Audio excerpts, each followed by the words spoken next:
A gente vai chamar aqui para falar um pouco de processos diretamente relacionados com esses, a, a arquiteta, a gerente de projetos do Gale Innovation, Sofia Schuff.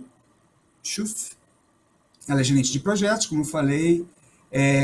Ela faz insights sobre pesquisas em ciências sociais, ciências da sustentabilidade e complexidades socioculturais em todos os aspectos do seu trabalho. Ela tem formação em antropologia, desenvolvimento social e ciência da sustentabilidade, como eu falei. Ela faz palestras por todo o território da Escandinávia, pelo norte da Europa, é gerente de projeto e traz esse conceito. Ela vai falar um pouco para a gente sobre esse conceito chamado Foodscape, que eu falei no início, e que se relaciona diretamente com toda essa construção que a gente vem fazendo, que a gente está dizendo aqui a manhã inteira. Bom, e queria trazer essa fala dela para participar desse diálogo e enriquecer ainda mais esse nosso momento.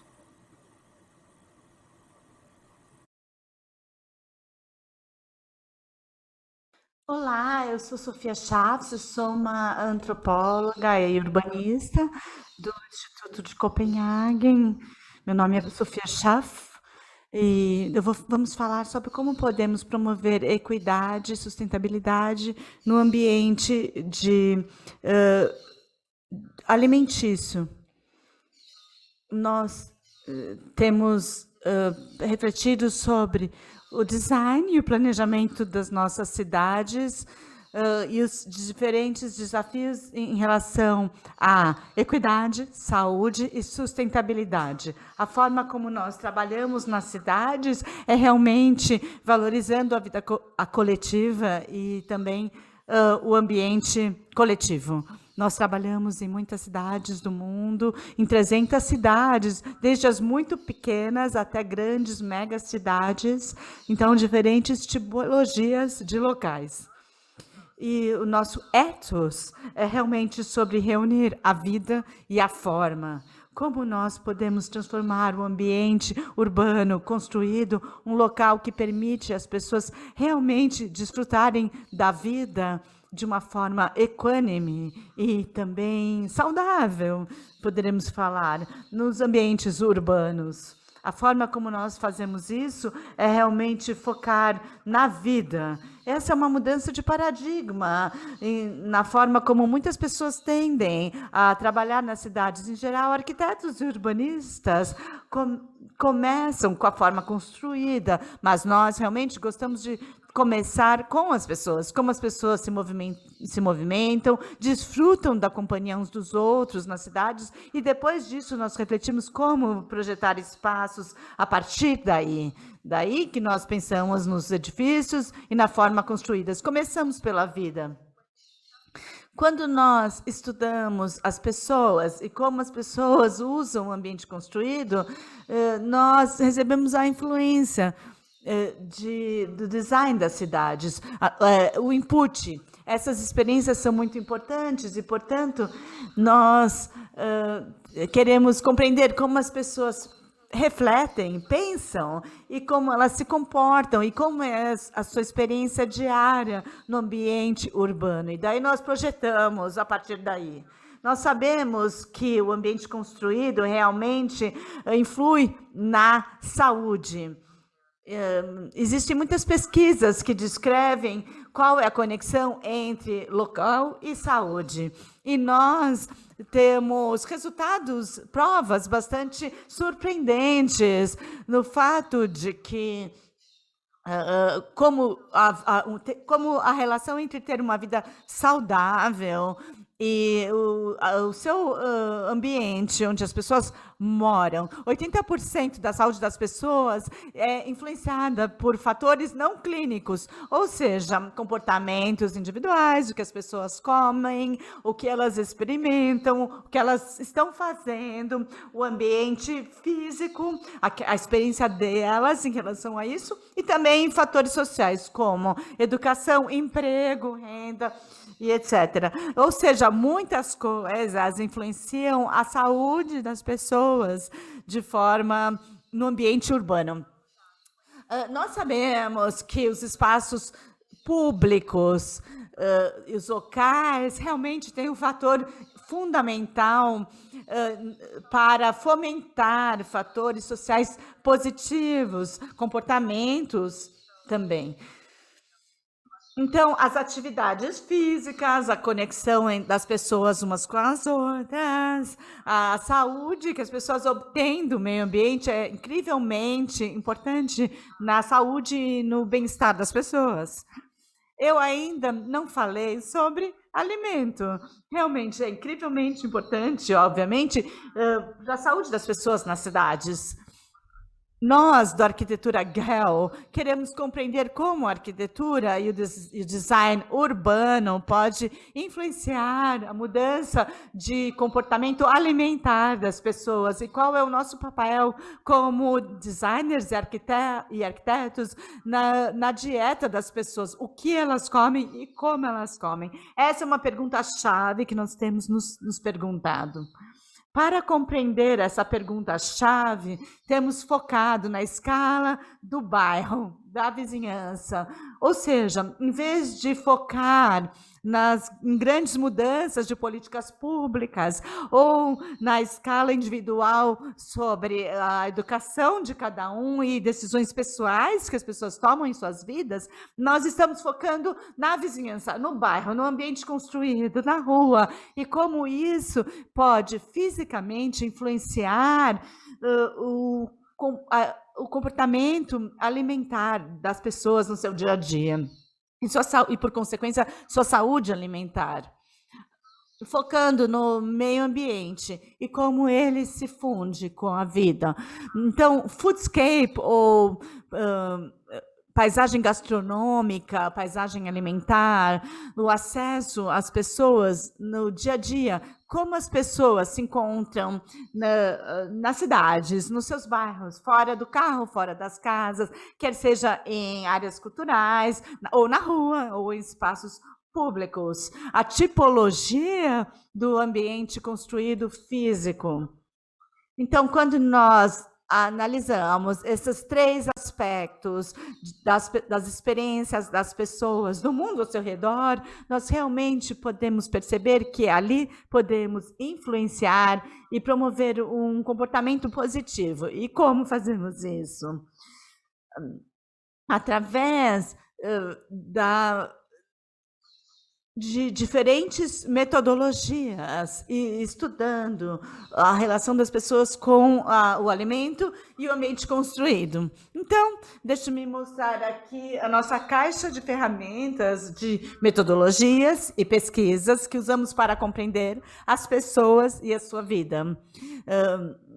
Pesquisas locais, online, análises do ambiente construídos, mapeamento desses ambientes. Estudamos também a vida pública, observamos como as pessoas interagem, o que elas estão fazendo e como gastam seu tempo na cidade, e também entrevistamos pessoas através ou de focus groups ou entrevistas, diferentes tipos de estudos, pesquisas da experiência viva na cidade.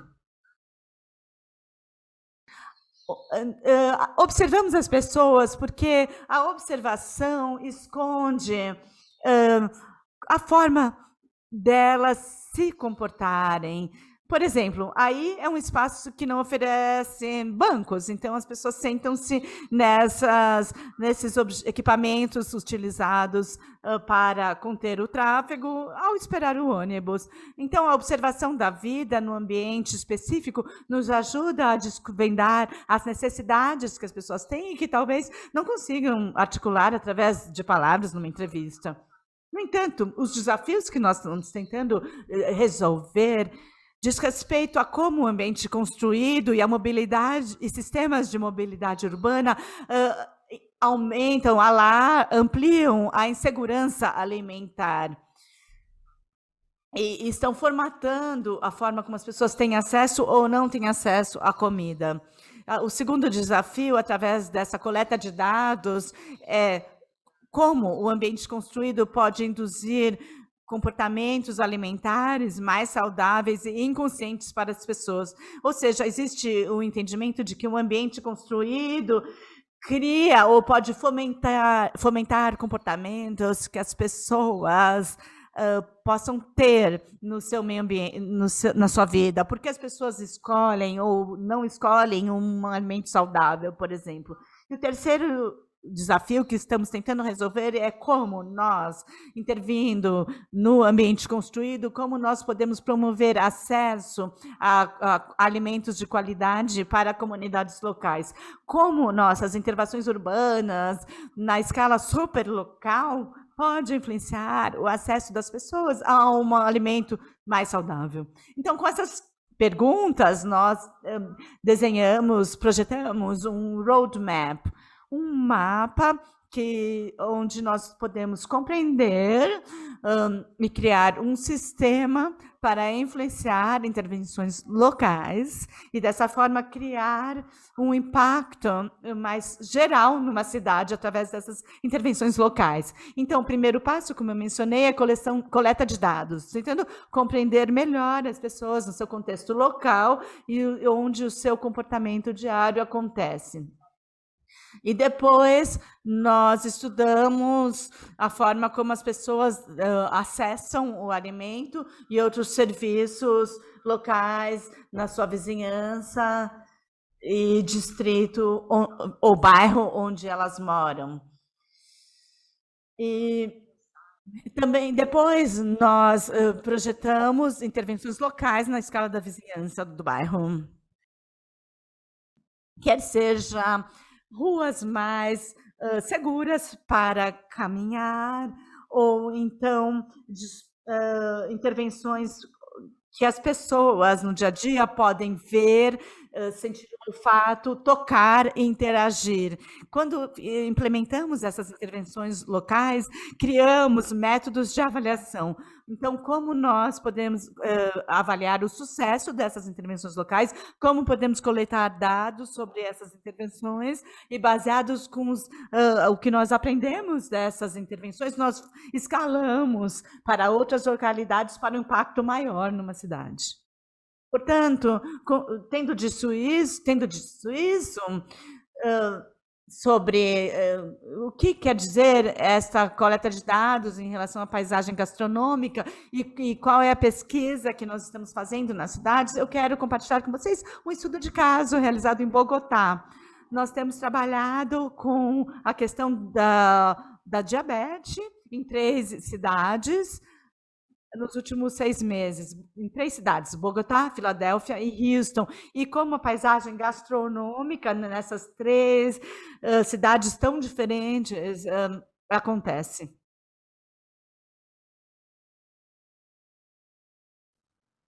Em Bogotá, trabalhamos com o Departamento de Saúde, a Secretaria de Saúde, com o governo local. Já em Filadélfia, em Houston, nós trabalhamos com organizações sem fins lucrativos e com recursos federais.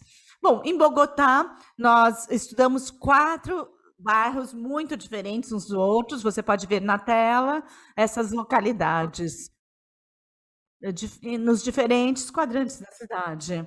O objetivo desse projeto era identificar a relação entre o sistema alimentar e o ambiente urbano e como isso dita o hábito de alimentar das pessoas no seu dia a dia. Então, o processo de busca de informação para compreender os métodos, compreender a relação das pessoas através dos métodos de coleta de dados que eu descrevi anteriormente. E depois nós criamos estratégias e intervenções locais para alcançar uma mudança positiva dos hábitos alimentares. Então, criando aquele roadmap e para que as pessoas possam realmente escolher a comida saudável. Com esses objetivos em mente, nosso objetivo em Bogotá foi tentar compreender os desertos alimentares. E nessas 4 áreas, todos eles estão experimentando um deserto alimentar, pois estão todas numa periferia da cidade. Embora o contexto seja diferente, elas têm uma experiência semelhante. Percebemos uma diversidade na tipologia desses locais. Você pode ver, existem diferentes na topografia, algumas das vizinhanças são bastante íngremes, com terrenos montanhosos, e onde, por exemplo, caminhões não podem subir nas ruas. Em alguns casos, temos áreas como esta aqui, que são menos desenvolvidas, do que outras áreas no centro da cidade, em termos urbanos. Bom, esse projeto não poderia ter sido possível sem esses voluntários maravilhosos que fizeram a coleta de dados para nós. Muitos voluntários entraram no projeto e que se inscreveram através da Secretaria de Saúde. 64 voluntários diariamente foram buscar os dados nesses 4 bairros durante 2 semanas. Eles entrevistaram residentes desses bairros, observaram onde e como as pessoas compram a comida ou acessam a comida. Eles pesquisaram junto aos fornecedores, tentando compreender como funcionam este fornecimento dos alimentos e como esses fornecedores são vistos na vizinhança. E a partir desses dados, nós pudemos criar este estudo que nasceu do projeto. Então, realmente, eu quero agradecer aqui esses maravilhosos voluntários que atuaram nos 4 bairros. Então, agora eu vou falar um pouco sobre os resultados desses dados que foram coletados, resumindo os 4 bairros. Pudemos compreender que o alimento processado é o que é mais predominante, promovendo comportamentos que não são saudáveis. As pessoas veem alimentos processados. 50% das pessoas que foram entrevistadas nos 4 bairros não acham que o alimento impacta a sua saúde. E nós observamos ali um oferecimento de 2 vezes mais de alimentos processados do que alimentos frescos. E, nesse caso, muita diabetes, questões de obesidade, altos níveis de problemas com pressão alta. O que percebemos que as vizinhanças são vivenciadas de maneira completamente diferente. Em 2 bairros, eles tinham uma densidade demográfica mais baixa e as outras 2 são mais densas demograficamente, muito mais desenvolvidas, e havia espaços públicos onde as pessoas se encontravam em contraposição às outras 2 vizinhanças. Também observamos que, devido às diferenças nesses bairros, a qualidade da paisagem gastronômica também era diferente. Percebemos que nos bairros menos densos e com topografia mais íngreme, a falta de espaço público e de calçadas não convida as pessoas a se reunirem, a conversarem. Portanto, a atividade primária alimentar que nós percebemos é trazer os alimentos para casa, o que promove, que é muito difícil devido à sua topografia. Já nos outros 2 bairros, tem muito mais atividades alimentícias acontecendo. Ok, as pessoas trazem dos supermercados, porém, nós percebemos que também as pessoas comem alimentos frescos e legumes nas ruas, as pessoas elas cozinham juntas e também os vendedores no setor alimentício vendem e cozinham para vender. Então, há muito mais atividade no setor alimentício e, portanto, percebemos uma correlação muito grande entre esses hábitos alimentares e o espaço público que promove esses encontros.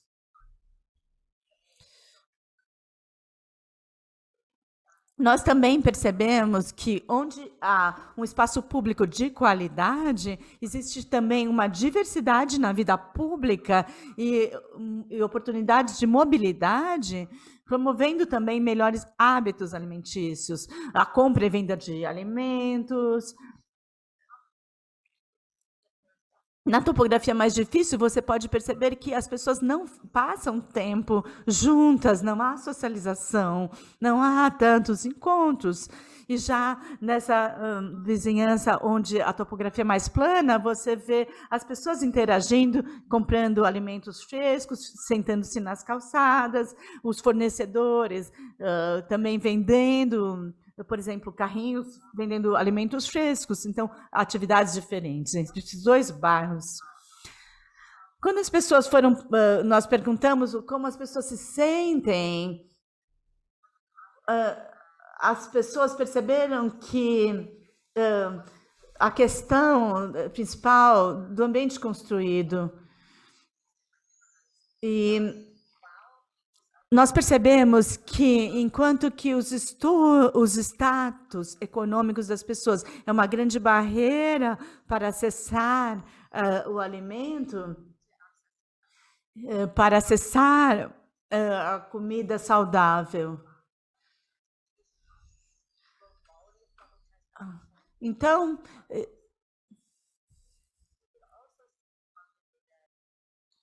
podemos ver também a partir dos dados que, claro que certos comerciantes começam a promover a alimentação saudável no bairro, mas estão lutando para encontrar o melhor caminho. Mais de 50% dos fornecedores que entrevistamos disseram que eles acreditam que estão trazendo mais do que alimento para as pessoas. Eles querem atender as pessoas, eles querem fazer com que as pessoas tenham uma melhor qualidade de vida, que tenham acesso a um bom alimento. E isso é uma coisa boa de se lembrar, que é necessário desempenhar esse papel, mas às vezes a gente não sabe como colocar as questões, por exemplo, para o governo, seja na permissão, seja na propiciar espaço para que essa conexão seja feita. Assim, com base nessas ideias e nos dados que levantamos, criamos os 6 pilares para montar um cenário de alimento saudável em Bogotá. Criamos aí 6 caminhos. Uma identidade. Como é que podemos criar uma identidade em torno do alimento e adaptar receitas tradicionais para propiciar hábitos alimentares mais saudáveis? Uma boa cultura, a cultura alimentar, intensificando onde é que se encontra o alimento saudável e como ele fica acessível às pessoas. Locais para alimentação, inclusive instalações para os distribuidores de alimento e ritmos cotidianos. Como é que isso se encaixa no cotidiano das pessoas com um alimento nutritivo e saudável? Expandindo as opções de mobilidade, levando alimentos dos distribuidores originais para os lares onde esse alimento é comovido. Vou falar um pouco dessas soluções. As opções de alimento se aglomeram, né? E a razão para isso é que fazer com que o alimento saudável seja a espinha dorsal das pessoas, da vida das pessoas. Então, nós temos que propiciar caminhos, fachadas dos locais onde se vende alimento, resolvendo barreiras físicas que impedem esse movimento. É uma questão de como se dá a segurança, como se dá atrair as pessoas para esse ambiente, a qualidade desse ambiente, como é que as opções podem se intensificar ao longo de caminhos específicos, por exemplo, no acesso ao transporte que as pessoas fazem de casa para o trabalho, etc. e tal. Criamos, então,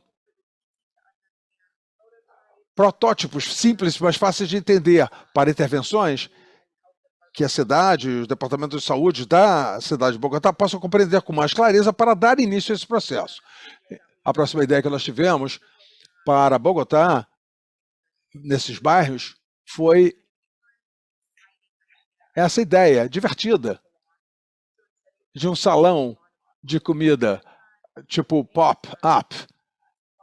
É um ambiente onde você pode comprar alimento, compreendendo as várias maneiras como esse alimento tem impacto sobre o seu corpo e sobre a sua vida. É uma ideia protótipo para dar início a uma campanha para que as pessoas possam desenvolver esse conhecimento a partir de uma maneira bastante divertida, lúdica. A segunda ideia que tivemos foi de intensificar o alimento saudável nos locais onde as pessoas passam algum tempo durante o dia. Intensificar as opções perto de casa, perto das opções de transporte e perto de locais de recreio, de distração.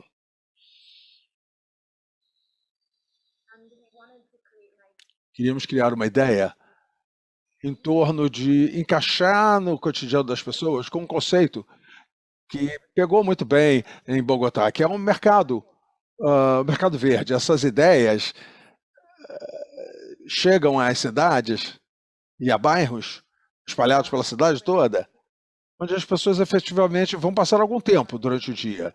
Então, se as pessoas pegam um bus, um ônibus de volta para casa, para um local afastado do centro da cidade, às vezes são algumas horas até que as pessoas cheguem em casa, a partir do centro da cidade. Como é que a gente cria esse elo, então, entre o consumidor e o mercado, no momento em que as pessoas estão efetivamente se deslocando de casa para o trabalho? Então, é uma questão de trazer o mercado para um contexto que se encaixa no cotidiano das pessoas de uma maneira confortável. Eu queria mostrar isso para vocês, de Bogotá, porque tem muito aprendizado aqui que pode ser exportado para outros lugares, como Rio de Janeiro, por exemplo. Eu acho que Bogotá é uma cidade muito própria, capaz de trabalhar muito diferente de Houston, da Filadélfia, de Londres e vários outros lugares onde também estamos fazendo pesquisa do Foodscapes. E mostra como esses métodos e como esse processo de estudar o cenário da alimentação pode ser traduzido para uma cidade da América Latina. Assim sendo, uma pergunta-chave que temos que fazer para o Rio de Janeiro é o que podemos descobrir na vida e nos padrões de comportamento do cenário da alimentação no Rio de Janeiro. Isso é uma pergunta bastante empolgante para nós aqui no GEL, porque o Brasil tem um dos ambientes mais biodiversos, né? Cenário, território mais biodiverso do mundo. E nós podemos ver que a pesquisa nessa área de Foodscapes, numa cidade como Rio de Janeiro, poderia nos trazer muita luz para podermos entender como é que o brasileiro enxerga o seu relacionamento com o alimento quando você está dentro de uma área tão diversa, tão biodiversa, numa área onde as pessoas têm acesso. E a segunda coisa que é uma cultura de alimento muito sólida no Rio de Janeiro. É claro, nem todos, especialmente aqueles que moram em ambientes de favela, nem todos têm acesso a esse padrão sólido de alimento. Embora haja toda essa cultura alimentar, essa pesquisa pode até trazer à tona novas histórias sobre a melhor maneira de estabelecer novos locais, como as famílias, particularmente aquelas em que são chefiadas por mulheres, como as famílias podem trazer muitos desses alimentos tradicionais nos menus do cotidiano. Eu acho que isso se traduz com facilidade para outros ambientes. Como eu mencionei, nós temos várias pessoas participando da pesquisa, usando essa metodologia que já está implantada em Bogotá. E é uma oportunidade de aprendizagem que ajuda comunidades locais. Opa, eu usei até uma palavra dinamarquesa, mas enfim, ajudar a prefeitura para desenvolver, para capacitar as pessoas para aumentar a compreensão do relacionamento que as pessoas têm com a comida, e esses dados podem ser usados para influenciar a maneira de influenciar a dieta, para tornar uma dieta mais saudável para as pessoas. Então eu queria mostrar rapidamente esse triângulo aqui, que ele mostra como nós pensamos sobre a criação de cenários alimentares mais saudáveis dos bairros.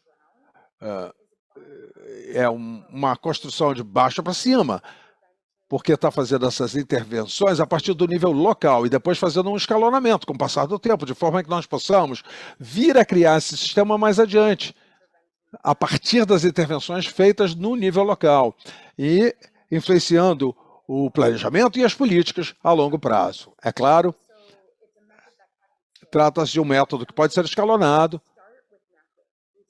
Quando começamos a partir do nada, começamos identificando locais onde as pessoas frequentam todos os dias, tentando compreender onde se encontram e se são saudáveis os hábitos alimentares das pessoas, e aí começamos a investigar um pouco onde as pessoas passam, como elas passam por ali, como elas interagem com esses lugares, como é que o bairro cria esses hábitos alimentares distintos que a gente vai observando, e depois fazemos as intervenções, instalamos intervenções e aprendemos com elas. É uma abordagem que pode ser traduzida para vários outros contextos, e especialmente numa cidade como o Rio de Janeiro. Então, eu espero que eu possa ter compartilhado um pouco de luz com vocês e que possamos compreender melhor um pouco a ideia dos foodscapes e como esse ambiente alimentar é uma coisa que nós podemos estudar, a partir do qual nós podemos aprender e que podemos usar como dados bem abalizados, como evidência, como prova, para que possamos fazer uma mudança de estilo de vida, de comportamento, de forma a influenciar a saúde das pessoas no ambiente urbano, ou até vários outros ambientes distintos. Olha, foi um prazer muito grande ter a oportunidade de compartilhar isso tudo com vocês, e eu espero que vocês possam realmente tirar alguns proveitos aqui dessa minha palestra. Muito obrigado, até a próxima.